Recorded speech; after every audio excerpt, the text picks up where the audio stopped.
How do we learn language itself?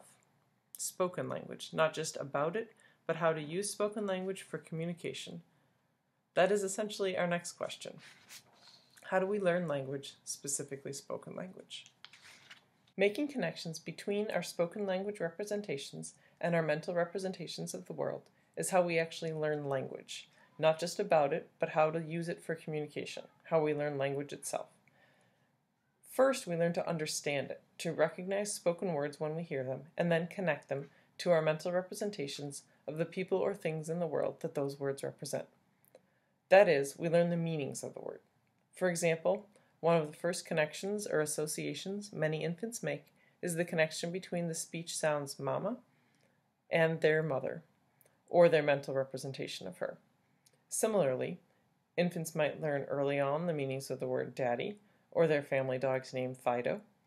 For more abstract words, the infant may not exactly understand the abstract meaning for a while, but might have a rather accurate association, such as an association of the word night-night with the rocking chair, or up with the motion of being picked up and held, or please with being given more food.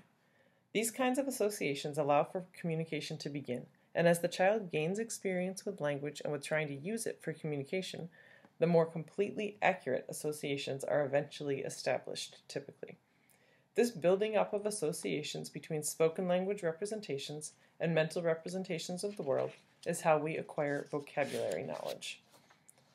Over time, we learn the meanings of enough words and phrases that we notice more complex patterns and meanings, so that we can make sense out of new clauses or sentences and eventually whole stories. We also begin to learn that parts of words can have meaning. That is, that sometimes there can be meaningful parts of language that are smaller than a word, such as the plural s or the past tense ed. These smallest meaningful units of language are called morphemes. This is how we develop the ability to understand spoken language. That is, to go from what we are listening to its meaning in our mind. We develop these listening comprehension skills before we develop the ability to produce the same words and language forms. That is, we understand familiar words and phrases for a while before we are able to compose and produce the same words and phrases ourselves. For example, an infant might hear often and begin to understand, "You want mama? You want up? Time for night-night. Can you say night-night to Fido?" long before he eventually says night-night Fido. But we do learn to produce spoken language. The words, phrases, sentences, stories, and so on. That skill of speaking involves both the ability to come up with the spoken language based on the pictures in our mind, that is, the story we want to tell or the idea we want to convey, and it also involves the ability to produce the desired sound sequences with our vocal tracts, the complex process of making words, phrases, sentences, and so on. In the following video, please listen closely to the first few seconds of the baby's speech. Around the 5th second of the video, you may be able to hear the baby say the word mama. However, as you will see, she has not yet figured out the motor coordination to produce the rest of what she wants to say, at least in any way that I can understand.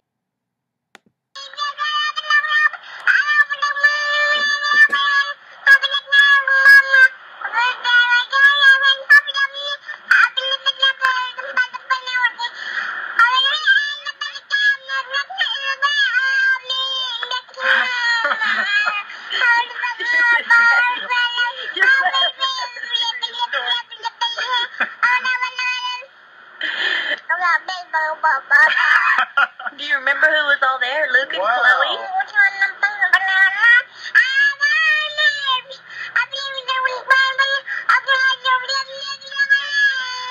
You might need to breathe, child.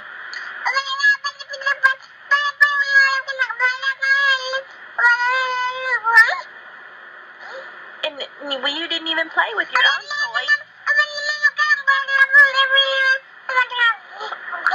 Hey, I played with everybody else's toys. Goodness. All of Luke's toys. Hot potato, hot potato, hot potato, hot potato.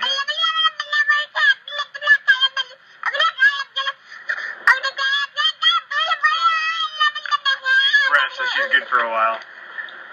Does that mean you want a hot potato? Hot potato, hot potato, potato, potato, potato. Maybe you noticed at the very end that the baby seemed to understand when her dad said hot potato what game he was about to play. So she seemed to understand the language, and we get the idea that she understands a lot more of it also. And we can't say for sure, but she certainly seems to have a clear mental representation in her mind of exactly what she wants to say, what story she wants to tell. She's just not able to produce the speech accurately enough yet to be able to tell that story in a way that other people can understand.